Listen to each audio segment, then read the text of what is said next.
How long is the deer mating season?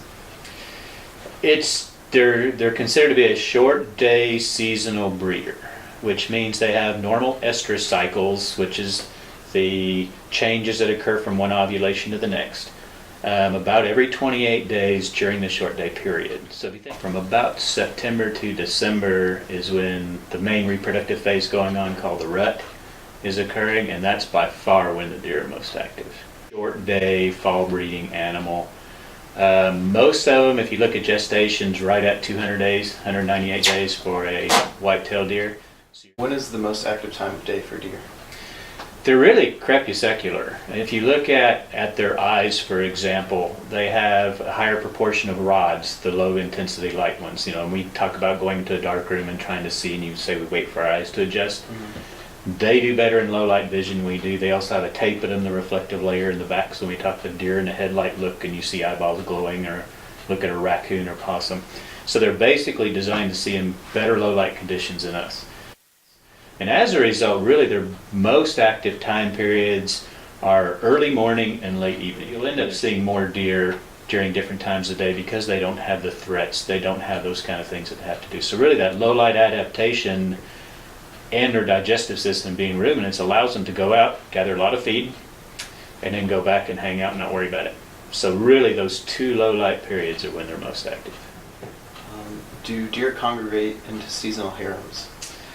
Yes and no. They really don't make harems, kind of independent social groups. Like a doe will have its fawns, and typically fawns from 2 years previously, up to 2 years previously, that are does, will kind of hang around as a small, sort of semi-organized familial group. But they don't really have harems.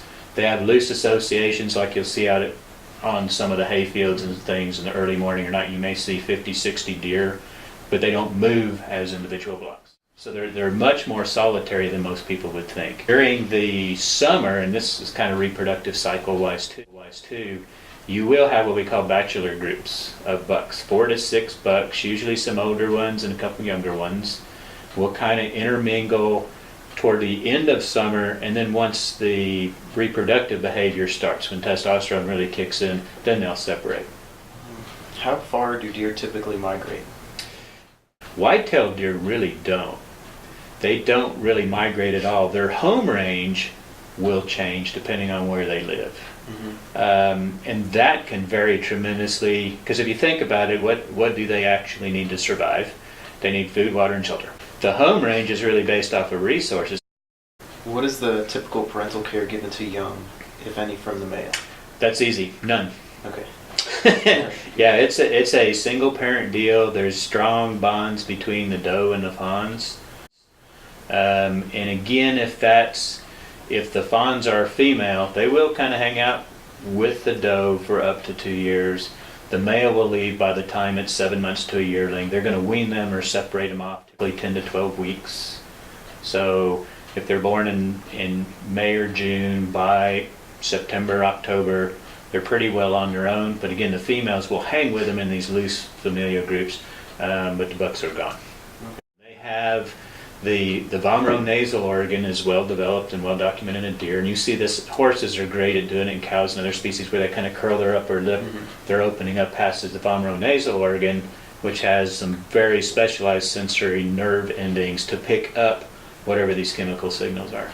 Where white-tailed deer, the fighting is basically to breed an individual female, is what they're doing. So once they get a hint of the animal is either from some visible cue starting to come into estrus or is an estrus, and that actual true estrus or period to be bred by the male is about 24 hours long, but they're obviously coming into it and going out of it. Does that make sense? Over this time period?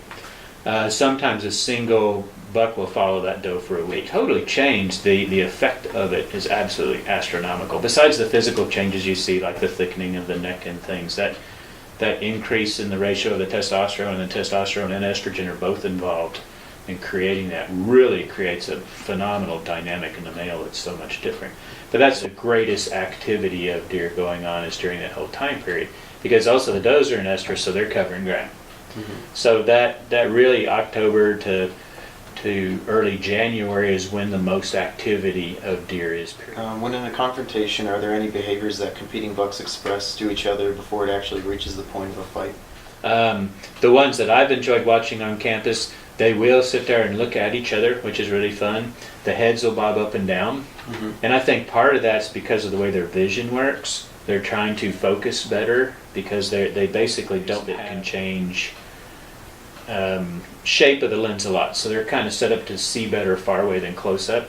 So they kind of move their heads up and down and back and forth. And deer will do that when they're looking at you, trying to figure out what you are if you're not moving. Yeah. It's mostly what they're trying to do is to find a focal distance to where they can see you more clear. Very serious fights are really rare because almost always one animal backs down first. It's rarely, a fight to the death or anything like that. Okay. Could you describe reasons why bucks rub their antlers on trees? Scent and vision are important, two important cues. So you think about a scrape makes a nice little circle. And generally the bigger the deer makes a bigger scrape, and then they constantly urinate in that. And in that urine they're also secreting some other types of fats and volatile compounds that create scent specific for that animal, which does occur in other animals, just not as strong, or we're not that great at picking it up.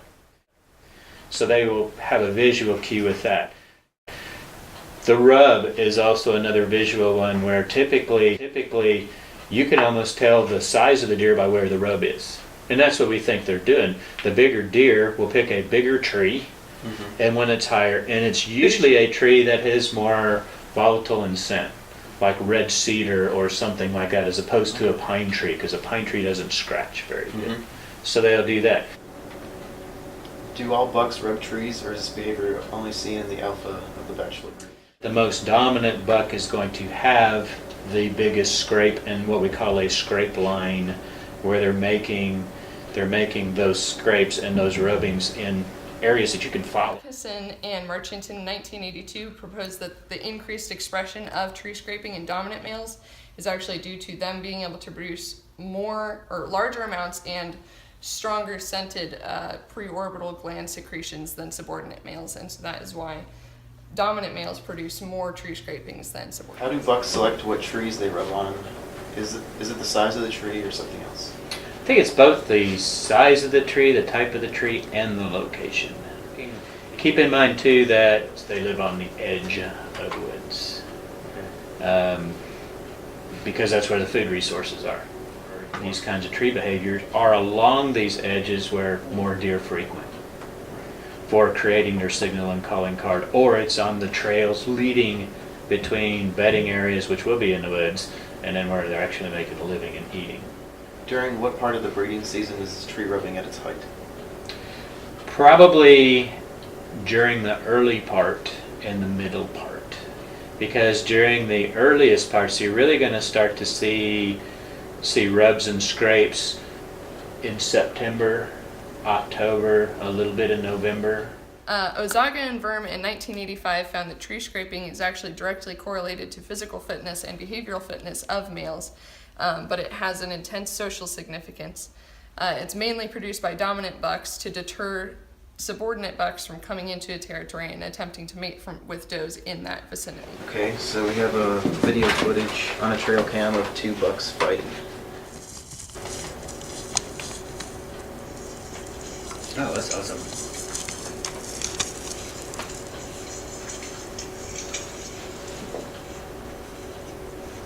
Come back. I just need a tracker on the camera too. That's beautiful. Yep, somebody just won. So that was a pretty typical, but probably a little more intricate collaboration you normally see. It's that most of the time you'll have some bluffing or you have one bang, but these two bucks were both mature bucks. They were probably at least 3.5, 4 years old, just guessing based off of neck shape and size. Does that make sense? Antlers to some degree, but really looking at neck and body shape is really your big key. And about how many deer are estimated on campus? Yeah, and this is a pretty liberal estimate, about 1,550. And the way we broke that out is by looking at average deer density per square mile of the management area, which is a little bit lower, and then the main campus area, which is a little bit higher. So it really comes out to be about 1,500, 1,550 deer.